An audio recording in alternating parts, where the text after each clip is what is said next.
Bonjour et bienvenue sur le podcast Explore Japon. Le podcast qui explore le Japon sous toutes ses coutures. Des conseils voyages, de la culture ou bien de la vie de tous les jours en passant par l'apprentissage du japonais, partons ensemble 2 fois par semaine pour ce magnifique pays qu'est le Japon. Bonjour à tous, aujourd'hui on va reparler de l'installation au Japon. Vous le savez, l'année dernière j'étais passé par une agence traditionnelle pour trouver mon appartement. J'avais dû l'équiper de A à Z, je n'avais pas choisi la voie facile pour m'installer à Kyoto honnêtement. Mais pour ceux qui écouteraient ce podcast en premier, j'avais fait une émission là-dessus pour expliquer comment ça se passe dans ce cas-là. Donc je vous invite à aller l'écouter, farfouiller dans les épisodes, vous allez le trouver facilement. Et vous le savez peut-être si vous suivez mon Facebook, donc Explore Japon, vous tapez Explore Japon sur Facebook, ou mon Instagram NJNGEE, où je poste énormément de photos tous les jours, je suis de retour au Japon depuis novembre sur Kyoto. Sauf que cette fois, j'ai pas de visa. Je suis ici en simple touriste. Et normalement, quand on est touriste, on va bouger de ville en ville, on va dans un hôtel, un Airbnb, une share house. Mais moi, je comptais rester 6 mois ici sur Kyoto. Donc ces options étaient du coup beaucoup trop onéreuses pour pouvoir rester 6 mois au même endroit. J'aurais pas pu le faire, mon budget m'aurait pas permis de rester 6 mois dans un Airbnb ou à l'hôtel. Mais sans visa spécifique, ça peut être vraiment compliqué de trouver un logement. Heureusement, il y a des solutions pour ça et je vais vous en parler dans cet épisode. Et petite précision aussi, parce que vous allez peut-être vous demander, mais tu restes 6 mois au Japon en touriste, comment ça se fait? Normalement, on peut rester 3 mois max. Alors oui, effectivement, on ne peut pas rester plus de 3 mois. Mais ce que je vais faire, c'est que je vais faire une sortie de territoire pendant 2 semaines. Je vais aller en Corée visiter la Corée et je vais revenir au Japon. Techniquement, si on fait ça une fois dans l'année, ça passe. Normalement, les gens n'ont pas trop de problèmes. Par contre, a priori, vous ne pouvez pas le faire plus de 2 fois. C'est-à-dire que vous pouvez rester 6 mois max dans l'année, faire une fois 3 mois, une fois 3 mois, mais vous n'allez pas pouvoir faire ça 3 fois ou 4 fois dans l'année. Donc, a priori, je croise les doigts, je ne devrais pas avoir de soucis. Et c'est comme ça que je vais rester 6 mois de novembre jusqu'à début mai au Japon. Mais revenons à la question du logement quand on n'a pas de visa étudiant, quand on n'a pas de visa de travail. Parce que peut-être que comme moi, vous allez vouloir rester 3 mois dans un endroit pour faire une école pendant des simples vacances en touriste. Je sais que ça existe, il y a des gens qui viennent sans demander de visa étudiant et qui viennent faire des cours de japonais pendant 2 mois ou pendant 3 mois, voire un peu plus longtemps. Comme moi qui essaye de faire un peu du digital nomade, faire 6 mois dans l'année. Et que vous voulez vivre donc du coup au Japon, avoir un appartement sans visa, sans vous ruiner non plus dans un appartement. Et pour ça, il y a des agences qui sont spécialisées pour les étrangers et qui vont faciliter grandement les démarches. Ces agences, en fait, je vous en avais déjà parlé et mes camarades de classe qui étaient qui étaient venus sur Kyoto étaient passés pour la plupart avec elles. La plus connue sur Kyoto, elle s'appelle Sakura Rent. Alors attention, quand vous cherchez sur Google Sakura, vous allez tomber sur une agence mais qui est spécialisée sur Tokyo. Si vous cherchez des appartements sur Kyoto, avec Sakura tout court, vous n'aurez pas grand-chose. Mais avec Sakura Rent, par contre, ils ont vraiment énormément d'appartements en ville. Donc ce qu'il y a de chouette avec ce type d'agence, c'est que les démarches sont facilitées. Vos interlocuteurs déjà parleront anglais, a priori, il n'y aura pas de souci là-dessus. Ils parlent même mieux anglais que moi, Du coup, il n'y a aucun problème là-dessus. Les appartements en plus sont meublés et même parfois tout sera compris. C'est-à-dire que vous allez avoir dans votre facture internet, électricité. Donc du coup, vous n'avez aucune démarche à faire en plus pour vous loger que de contacter l'agence et de tout régler à l'agence. Et franchement, ça facilite vraiment grandement la vie. Je vous encourage même à utiliser ce genre d'agence si vous venez étudier au Japon pour 1 an ou 2 ans. La solution de se débrouiller tout seul, c'est bien si vraiment vous souhaiterez vraiment rester sur du long terme ou alors que vous n'avez pas envie d'habiter dans un appartement qui ne va pas être à votre goût, que vous voulez décorer vous-même parce que vous avez les moyens. Mais honnêtement, c'est beaucoup d'embrouilles, c'est beaucoup ça rajoute des problèmes. Alors qu'en passant par ce genre d'agence, c'est clé en main, vous n'avez rien à faire. Donc vous l'aurez compris, cette fois-ci, je suis passé par Sakura Rent pour me trouver un appartement sur Kyoto. J'avoue, j'étais pas sûr qu'ils acceptent au début de me prendre sans visa, j'avais un petit peu peur de ça, mais finalement, ça n'a pas posé de problème. Ils ont juste tiqué un chouïa sur le fait que je reste 6 mois, comme je vous le disais, car on peut rester que 3 mois en vacances sur le territoire, mais je leur ai expliqué mon histoire, que j'allais partir en Corée pendant 2 semaines et revenir ensuite. Je leur ai dit qu'a priori, ça ne devrait pas poser de problème. Ils m'ont donc demandé, ils m'ont dit mais vous êtes sûr que ça va passer? Je fais oui, a priori ça devrait passer parce que je fais ça qu'une fois dans l'année et je ne l'ai jamais fait sinon avant. Donc ils n'ont pas branché plus que ça et ils ont accepté de me louer l'appartement. Mais concrètement, comment ça se passe pour louer du coup un appartement? Il suffit d'aller sur leur site, je mettrai le lien sur la page de l'épisode, de regarder les offres disponibles tout simplement, il y a tout qui est listé avec toutes les infos. puis de les contacter par mail en leur disant quels appartements vous intéressent. Je vous invite à en envoyer plusieurs et pas d'en proposer qu'un, de vous lister deux, trois appartements. Normalement, ils laissent que les disponibles, mais il est possible qu'entre-temps, ils les louent, ou alors qu'ils ne veulent pas le louer pour la période que vous désirez, tout simplement. Donc n'hésitez pas à faire une petite liste de 3-4 appartements qui vous intéressent et de leur demander si ceux-là sont disponibles en donnant vos priorités. Comme ça, au moins, vous êtes sûr d'avoir celui que vous préférez si ils sont tous dispo. Bien sûr, là, je vais vous raconter mon expérience sur Kyoto avec Sakura Rent, mais il existe aussi d'autres types d'agences sur Tokyo et je vous en parlerai dans un épisode où je ferai une petite liste aussi parce que j'ai cherché au départ des appartements sur Tokyo et je vous expliquerai dans un épisode pourquoi finalement je ne suis pas allé à Tokyo mais je suis allé à Kyoto et c'est principalement à cause des prix des loyers et de la situation des appartements. Mais ça, j'en reparlerai et du coup, je vous donnerai les bonnes adresses si vous souhaitez trouver une share house, si vous souhaitez trouver un petit appartement sur Tokyo. Mais revenons sur Kyoto et Sakura Rent. Donc, une fois que j'ai envoyé mon mail, ils m'ont recontacté très rapidement en me donnant les informations comme les tarifs précis, parce qu'il y a toujours des choses à payer en plus, et quelques autres infos. Par exemple, pour ma part, j'ai loué dans une share house en plein centre de Kyoto. C'est une petite maison qui est sur 3 étages que je partage avec une jeune étudiante suédoise qui s'appelle Ida et que je n'ai quasiment jamais vue, car oui, ma coloc ne fait pas beaucoup de bruit. La maison est neuve, du coup c'est très agréable et comme je vous le disais, ma colocatrice elle est très très calme, je la vois jamais, je ne l'entends pas. Elle passe ses journées et ses soirées à la maison, c'est même un petit peu dommage je trouve, elle profite pas du tout du Japon et je vais faire justement un épisode là-dessus parce que ça m'a inspiré, parce que c'est pas la seule, j'ai déjà vu ce comportement d'étudiants ou de gens qui viennent au Japon et qui finalement restent tout le temps à la maison et qui ne sortent pas, soit par peur, soit parce qu'ils n'aiment pas sortir tout seuls, soit parce qu'ils ne sont pas débrouillards, soit aussi parfois ils dépriment.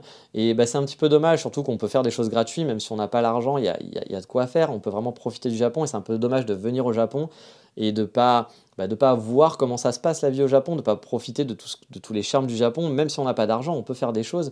Et puis surtout, ne pas pratiquer son japonais, c'est une grosse erreur aussi. Mais ça, j'en reviendrai dans un autre épisode, c'est vraiment elle qui m'a inspiré ça, parce que honnêtement, je ne la vois jamais sortir de l'appartement, à part pour aller à l'école. Mais on revient au sujet du jour. Donc au niveau des tarifs, pour vous faire une ordre d'idée, cet appartement-là, donc c'est une maison en fait, sur 3 étages, je paye dans les 540 € tout compris. Parce que cette share house, donc c'est une coloc à 2, vous l'avez compris, comprend dans le prix l'électricité, l'eau et Internet. Ce qui est pratique parce que du coup, je n'ai pas à payer les factures ou bien à ouvrir un compte électrique &co, ce qui peut parfois être un petit peu compliqué. Moi, j'ai des amis, par exemple, qui ont souvent des problèmes avec l'électricité. Ici, les factures qui n'arrivent pas et du coup, ils sont coupés. Enfin, voilà. C'est problématique. Moi, là, j'ai rien à faire. J'ai juste à payer à l'agence mon loyer et tout est compris dedans. Alors attention, un truc à savoir, c'est que ce n'est pas toujours le cas. La plupart du temps, vous aurez Internet qui va être compris. On va vous fournir une connexion Internet, un Wi-Fi, quelque chose comme ça dans l'appartement. Mais parfois, l'électricité, même souvent, va être à votre charge et c'est vous qui allez devoir faire les démarches vous-même. Alors si vous êtes dans une grosse share house, je pense que ça ne sera pas le cas. Si par contre, vous êtes dans un appartement, un appartement privatif, parce qu'ils font aussi des petits studios, des petits appartements, là, forcément, vous allez devoir régler votre électricité et tout gérer. Je pense que c'est surtout si vous êtes tout seul dans un appartement ou si vous êtes dans une share house. Dans une share house, là forcément, on ne va pas vous demander d'ouvrir un compte électrique à votre nom, ça va être commun. Niveau timing, j'ai été hyper content parce que tout s'est fait vraiment très rapidement. Ils m'ont demandé de payer 1 mois d'avance, plus des frais d'agence, qui s'élevaient à environ 450 €. Les frais d'agence, du coup, sont totalement perdus. Mais par contre, vous n'avez pas à payer des frais de ménage ou bien un kimoni, ce qui est courant au Japon. Et je vous en avais déjà parlé dans mon podcast, mon épisode sur mon emménagement un peu plus traditionnel, où là j'avais dû payer des frais de ménage entrant, sortant, j'avais dû payer un kimoni, donc tout cet argent que vous perdez, que vous ne reverrez jamais. Là du coup vous avez juste les frais d'agence à payer, et du coup c'est tout. Vous n'avez pas plus, vous ne perdrez pas plus d'argent. Bon, moi dans mon cas, j'ai aussi dû payer une caution car je n'avais pas de visa. Bon, la caution, elle n'est pas perdue, donc c'est pas de l'argent perdu, mais j'ai dû quand même la sortir. Parce qu'habituellement, si vous avez un visa PVT, enfin un working holiday, ou si vous êtes un étudiant et que vous avez un visa étudiant, l'agence ne vous demandera pas de caution. Mais là, par contre, sans visa, j'ai dû payer un loyer de caution et qui me sera rendu à la fin de mon séjour si tout va bien. Ce que je comprends parce que ils n'ont pas de garantie. Je ne suis pas là avec un visa longue durée, donc c'est normal de payer une caution, ça ne me choque pas plus que ça. Après, le petit problématique qu'il peut y avoir dans dans cet exemple, c'est que j'ai payé des frais d'agence, et donc payer des frais d'agence pour un séjour de 3 mois, ça peut être pas très rentable, donc à vous de faire le calcul. Les Airbnb et autres hôtels m'auraient coûté beaucoup plus cher, Mais moi, personnellement, vu que je reste 6 mois, finalement, c'est largement rentable d'avoir juste lâché 450 euros. Si voilà, je lisse sur 6 mois, ça ne me fait pas si cher que ça dans mon loyer. Niveau paiement, comment ça s'est passé? J'ai payé par PayPal tout simplement pour régler le premier paiement. Et là, le petit conseil, si vous passez par PayPal, utilisez une carte du type N26. Ne payez pas via un compte PayPal directement que vous auriez lié à votre carte bleue. Car PayPal se fait vraiment plaisir sur le taux de change. Mais quand je dis vraiment plaisir, c'est vraiment vraiment. J'avais genre une note 25% plus grosse en passant par un compte PayPal lambda, mon compte de base, qu'en utilisant juste ma carte N26 via PayPal. Parce que PayPal, vous savez, vous pouvez soit avoir un compte, soit dire je paye avec ma carte bleue via PayPal. En gros, l'entreprise va vous donner un lien, il va vous dire payez avec votre compte PayPal ou payez avec une carte bleue via PayPal. Du coup, vous payez avec votre carte bleue et là, du coup, PayPal ne se prend pas sa super commission. Et franchement, j'ai vu vraiment la différence avec ma banque N26 qui, elle, ne prend pas beaucoup, qui prend rien même. Elle fait un taux de change Mastercard. Et ouais, ça faisait un peu mal aux fesses, quoi. Donc franchement, un petit conseil. Là aussi, si vous utilisez Uber, par exemple, ne liez pas avec votre compte PayPal si vous vous déplacez souvent et que vous utilisez Uber à l'étranger, mais plutôt avec une néobanque du type N26 ou Revolut. Parce que ça, j'avais vu à Édimbourg, j'avais dû prendre un Uber et au départ, j'avais regardé le prix avec PayPal et c'était, mais pareil, hors de prix. Ils se prenaient une super commission, alors qu'avec ma carte N26, c'était normal, c'était le prix normal. Voilà.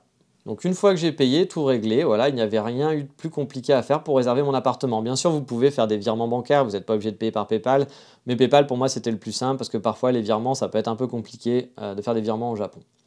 Donc voilà, j'ai payé, tout s'est bien passé. Et une fois arrivé sur place, ce fut aussi très très simple. J'ai aussi pris rendez-vous avec l'agence pour récupérer mes clés et signer mon contrat.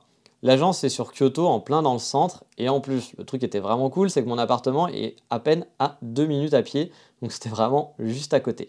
La veille, j'ai dormi chez une amie, j'ai donc pu y aller les mains dans les poches, sans mes valises, etc.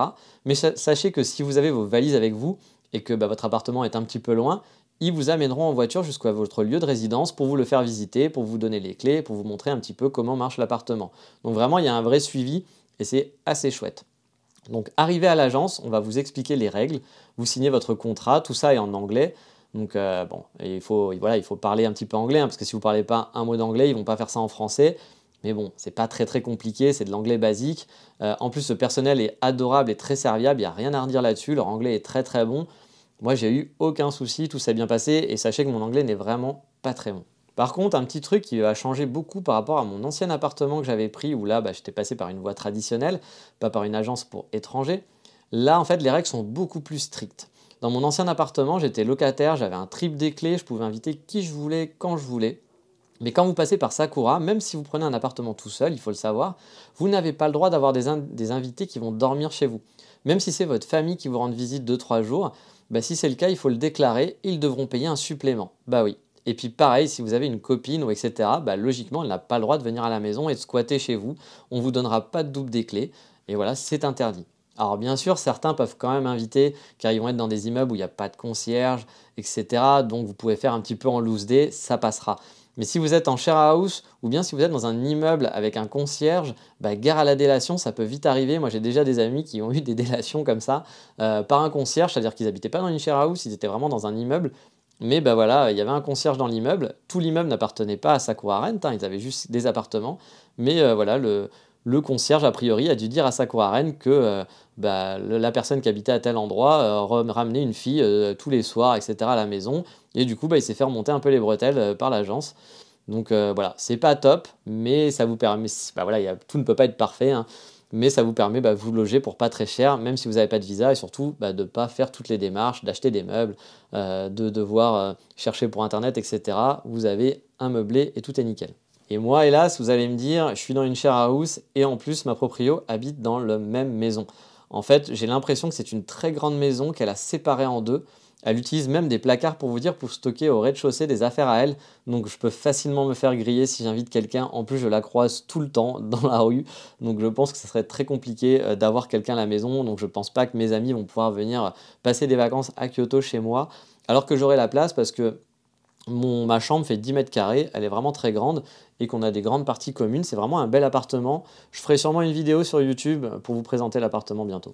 Donc oui, il y a des contraintes, c'est pas top, mais comme je vous le disais, c'est vraiment pratique de passer par ce genre d'agence parce que du coup, vous n'avez pas à vous soucier d'ouvrir un compte internet, vous n'avez pas de meubles à acheter. Là, mon appartement, il est donc entièrement meublé. Il y a une machine à laver, il y a un four, un grille-pain, il y a toute la vaisselle qu'il faut, il y a un lit, il y a les draps qui vont bien, il y a même des couvertures, il y a le bureau. J'ai vraiment rien eu à acheter à part quelques cintres, car je mets tous mes vêtements sur mes cintres. C'est la seule chose que j'ai dû acheter parce qu'il n'y en avait pas assez, mais il y avait quand même des cintres. Il y avait genre 5-6 cintres. Voilà, mais vu que moi je mets tous mes vêtements sur les cintres, j'ai acheté une vingtaine de cintres en plus pour être peinard. Mais franchement, tout est là, tout est équipé, c'était parfait. Ah oui, et je vous ai dit que j'allais faire une vidéo de l'appartement. Je la posterai sur Facebook, donc sur le Facebook d'Explore Japon. Donc n'hésitez pas à suivre la page pour ne pas louper la vidéo, pour voir mon nouvel appartement quand elle sera en ligne. Je ne sais pas encore quand je vais le faire, mais peut-être que ça sera avant cet épisode, peut-être que ça sera après, vu que je les enregistre en avance. Je ne sais pas encore. Mais voilà, abonnez-vous à la page Facebook Explore Japon, ou si vous n'aimez pas Facebook, allez sur Dandy Kitsune, mon Twitter. Je posterai aussi la vidéo, comme ça vous pourrez le voir si ça vous intéresse. Mais revenons à mon appartement, ou ma maison même, parce que c'est une maison au final. Comment on fait pour payer le loyer, vous allez me dire. Bah là aussi, c'est super simple.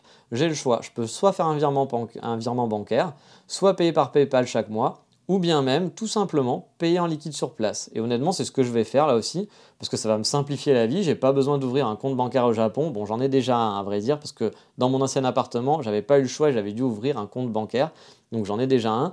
Je m'en servais même juste pour ça. Je mettais de l'argent dessus pour payer mon loyer. Mais là, je vais aller à 2 minutes, régler en liquide. Je dois faire ça avant le 25 du mois. C'est à 2 minutes de mon appartement. Donc pour moi, c'est hyper pratique de payer en liquide directement. Ils sont dans le centre. Donc même si vous habitez un peu loin, si vous êtes dans une école, l'école sera sûrement dans le centre. Donc payer en liquide, ça ne sera pas trop compliqué pour vous. Donc franchement, pour ça, c'est hyper chouette et hyper pratique aussi. Je vous le disais aussi un petit peu plus en amont dans l'épisode, mais tous mes camarades de classe l'année dernière étaient passés par cette agence. Et quand ils ont eu des soucis, l'agence a toujours été réactif pour les aider. Genre des problèmes avec Internet ou même un problème avec une facture d'électricité. Voilà, on peut passer les voir et ils sont plutôt sympas, vu qu'en plus ils parlent bien anglais, ils peuvent vraiment vous aider, c'est assez chouette. Moi, j'ai pas de retour personnellement à faire parce que je viens d'arriver, à part que tout s'est bien passé pour l'instant. Mais mes amis, vraiment, à chaque fois qu'ils ont eu des soucis, voilà, tout s'est bien réglé. Et j'ai pas eu vent d'arnaque, etc. Avec Sakura Rent, car il faut faire attention, bien sûr. Il y a certaines agences qui sont pas forcément très cool et qui profitent du fait que vous êtes étranger et que vous êtes là un peu en galère, etc. pour essayer, par exemple, de vous charger sur les frais quand vous allez partir de l'appartement, etc. et autres, quoi. Vous essayez de vous garder votre caution et compagnie. Donc il faut faire toujours attention à ça. Mais a priori, Sakura Rent, encore une fois, je ne suis pas sponsorisé par eux. J'aimerais bien, s'ils pouvaient ne pas me faire payer mes loyers, ça m'arrangerait, mais c'est pas le cas. Pour l'instant, j'en ai entendu que du bien. Bon, par contre, à côté de ça, la plupart des appartements qu'ils vont proposer, c'est pas du grand luxe, sont souvent des petits appartements pas vraiment neufs. Moi, j'ai eu de la chance sur cette share house, parce que la share house est vraiment toute neuve, super bien équipée. J'ai une grande salle de bain à la japonaise, toute moderne et autres, comme j'avais dans mon ancien appartement, qui était un appartement tout neuf aussi. Donc franchement, c'est chouette. Le seul truc que je peux lui reprocher, c'est la déco. C'est pas vraiment leur fort. Là, l'appartement, la déco, elle est vraiment dégueulasse. J'ai de la tapisserie, des trucs qu'on aurait dans les années 70. Donc bon, c'est pas très chouette, mais c'est pas très grave. Et aussi la déco des meubles pour les appartements faits par Sakura House. Alors je sais pas s'ils sont propriétaires ou s'ils s'occupent juste de les louer. Mais voilà, vous attendez pas à des appartements type Airbnb où tout est joli, un peu à la Ikea, etc. Souvent, ça va être des vieux meubles, ça va être des trucs pas super. Et donc, voilà, mais c'est quand même pratique. Et bien entendu, vous pouvez aussi trouver moins cher niveau loyer en vous débrouillant par vous-même. Mon ancien appartement, par exemple, si c'était Sakura qui l'avait loué, ça m'aurait coûté beaucoup plus cher. Mais là, en contrepartie, on a la facilité d'installation, donc c'est aussi pour ça que c'est plus cher et que du coup, il se rattrape là-dessus. Donc à vous de voir, si vous voulez vous débrouiller, vous pouvez aussi essayer de vous débrouiller en passant par quelqu'un directement, ça vous coûtera sûrement moins cher tous les mois que par Sakura House. Donc au final, moi j'en suis vraiment satisfait, tout s'est super bien passé, mais on verra d'ici 6 mois quand je vais devoir faire l'état des lieux sortants, s'il y a un hic ou pas. Et comme je vous l'avais dit tout à l'heure, je vous ferai un épisode spécial sur Tokyo pour vous dire voilà, comment ça s'était passé là-bas. Donc je vous parlerai de Tokyo, de mes recherches, etc. Mais ça sera un autre épisode. Maintenant, comme d'habitude, il est temps de passer au coup de cœur du moment.